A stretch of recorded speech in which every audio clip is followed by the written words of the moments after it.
Alright, we are back out here on this Subaru, and you remember I told you how much refrigerant I was going to take out of this and show you. So we got 230 grams, and if you remember from the previous videos, I was looking for leaks. The customer filled it up himself with a shake can, and this system should have 500 grams, I believe.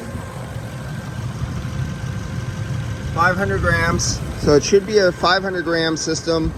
I got 230 grams out of there. And as you can see, I have it under -18 right now. But let's look at some pressures and temperatures. So before, I took a video and I ran the RPMs up to about 1500 RPMs and ran it. And the high side pressure, taken right here off the compressor, off the high side discharge line, went up to 205 degrees. And you can see that's over time.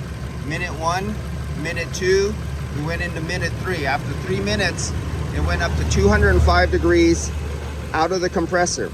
That means the internals of the compressor, the point where the refrigerant oil is and it's compressing, is usually 50 to 75 degrees hotter than that. So we're traveling at 250, 275 degrees inside the internals of the compressor. That's nearing breakdown of the oil kind of temperatures. Then if we go back to the pressure, after roughly when I started taking the pressure readings, I forgot to click on the pressure, but it was also 3 minutes. And after 3 minutes, it only shows 2 minutes here almost, but that's because it was too late when I took this. I took it after. It was 187 PSI. Now, why do we have such a high pressure and a high temperature, but we only have half the refrigerant, 220 grams out of 500 grams. The pressure went up, the temperature went up, but we have less refrigerant. And do you remember from the video what we had on the low side? We had like 24 or 27 PSI on the low side.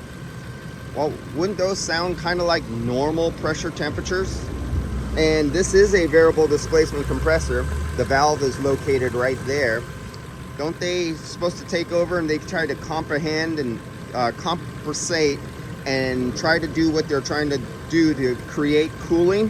Well, it must have did a really good job, because it was coming out 39 degrees out of the dash with 222 grams. And check this out, look at all this condensation. That's the condensation. You see that water there? It was pissing like a dog who hasn't been let out in 2 days. So everything points to a properly, well, except for that really high temperature. But for guys who whack the can off kind of thing and go, I want to see a high pressure, or I want to get 39 degrees out, that means everything is good. 220 grams out of 500. Is that good? 205 degree discharge temperature. Is that good? These are all questions that you need to know. These are all stuff that you don't normally see that can clue you in on problems. So I'm still looking for the leak, have not found it. Definitely it does have a leak. I see the oil residue at the expansion valve, and nothing really bubbled up or anything.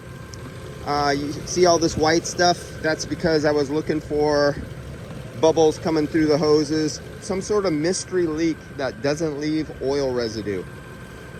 All right, guys, I'll come back on this. We'll fill this one up, and I'll retake all these pressures and temperatures and show you under the same. You see, I have the engine idling because I want everything hot while I do a recovery.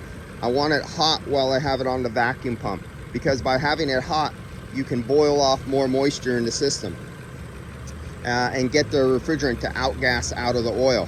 So let's put it on the vacuum pump and come back to the next video and see what happens when I charge it up, and we'll take these readings again and see what happens.